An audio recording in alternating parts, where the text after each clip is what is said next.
Today, I got on a phone call with one of our potential customers, and the point of the call was they were introducing us to their general contractor. What happens is when we're going to make a loan on a project, they have to introduce us to their general contractor so the general contractor can understand what our role is, why the subcontractor is even introducing us, and what that's all about. So we get on the call, and this is obviously calls that I've been on many, many times. Our customers are always nervous. It's a first-time customer, and the GCs are always skeptical. Like, subcontractor calls with some type of financing partner. They've been hurt before or damaged before, and they usually don't want any part of it. But what they care so much about is the performance on their job and the relationship they have with their subcontractor. They're willing to take the call. So we start to explain it. And like most general contractors or some, they start to get a little bit frustrated and they say to me, you know what? If my subcontractor can't finance this job, then I picked the wrong subcontractor.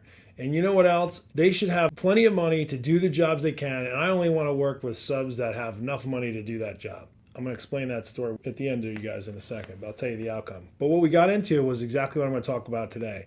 And that is, why should subcontractors proactively talk to their GCs about financing? Talk to them about performance. Talk to them about what they're doing, why they need to do it, how they finance these jobs, and even how they get the work done.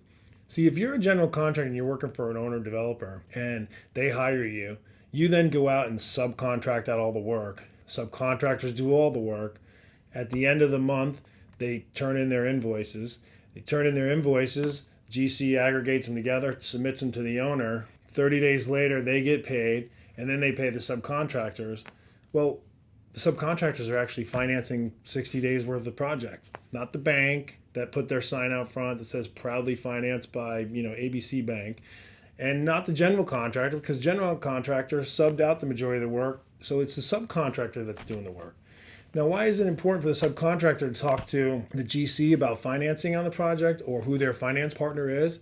Well, how else do they think you could possibly do hundreds of thousands of dollars or millions of dollars worth of work without a finance partner? Who on the earth does work without a finance partner in any other business or industry?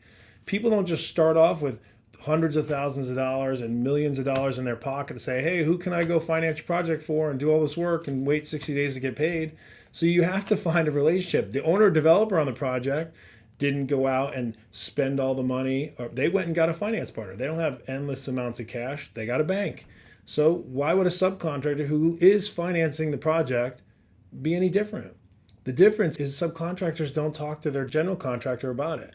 Meanwhile, the general contractor, and we're an approved lender with hundreds of general contractors across the country, what they tell us their number one concern isn't that the subcontractor has a finance partner. They're worried of how is the subcontractor going to finance the job in the first place. And what makes them even more nervous is a subcontractor that comes in and acts like or pretends that they have it all covered and it's going to be no big deal and they don't need to worry about it. Because when they hand somebody $1 million contract or hundreds of thousands of dollars a contract, they know it's going to take 10, 15, 20% up front that subcontractor is going to have to spend before they actually can even start to receive any money. And if the subcontractor doesn't actually address that or speak to that at all, their little radar goes off and says, something's not right here. I need to understand more. And so having the conversation proactively, getting your cards on the table, showing them that you do have a finance partner and here's how it works is remarkable. That's what the key is. Doing that creates a calming effect to the overall scenario that has some tension involved in it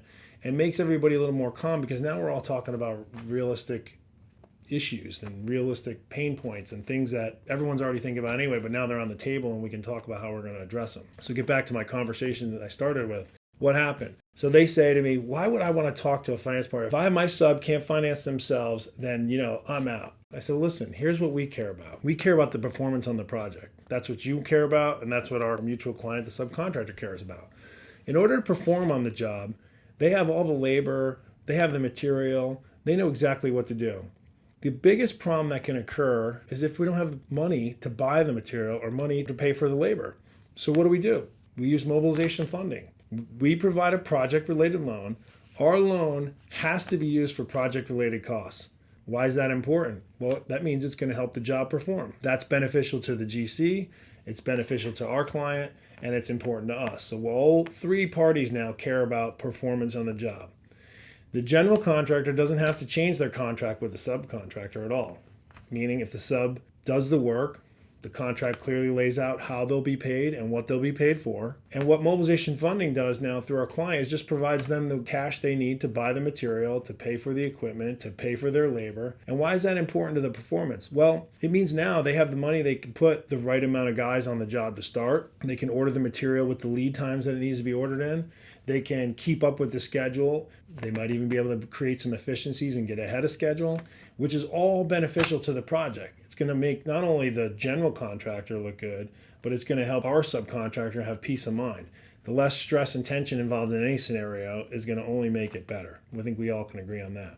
So as we start to explain that, along with what we've already talked about here today, that general contractor now said, oh, I get it. You know what? There isn't a downside. If you're telling me that your money's going to go on my project, and I only have to pay per my contract anyway, and when I pay per the contract, you're going to make sure that that money stays on this job, and you've already paid for costs associated to it, then this is a win-win for everybody because we're all in alignment. And so the end of that call, which turned out to be a little stressful in the beginning and had some tension, actually turned out to be a positive. And the general contractor actually called me back after the call to our client and said, hey, I have 2 other projects and I have 2 other subcontractors that I need to introduce you to. If you can help me put something together for them, this is going to be helpful because you know what? Everything we talked about on these other projects, they're already behind schedule. We don't have material on site yet. And I only have 1 crew out there when I need 2 or 3. Can you help? And I said, sure, of course we can. We can look at it. So having that conversation proactively, putting the cards on the table up front, acknowledging what's already a fact and very realistic to everyone else, including the general contractor, and just having the courage to make the conversation, but be confident about it. If I'm a subcontractor, I'm telling those general contractors, how else do you think I can perform these jobs? I can't do it without money. Of course I have a finance partner. Not, I got money and I have all this. Nobody believes that. Have the conversation with them. Tell them, I have a finance partner. Of course I do. If you guys paid me up front, or if I got 10% of my contract value up front, then I wouldn't need a finance partner, but I don't have that anymore. We can all blame the recession for that. Acknowledge this is how I execute the work. This is how I perform. This is where I have partnerships and ability to finance the job this way. And you know what? You're going to find that those general contractors, when you embrace the obvious, is going to be much more open to hearing what you have to say, acknowledging the facts, and finding a good amicable solution for you. I tell you that because we've made hundreds and hundreds and hundreds of loans in the last 6.5 years, more than 250 different clients and on hundreds of different projects. And that's the outcome nearly every time. Hope this helped you guys a lot today, and I look forward to talking to you again soon.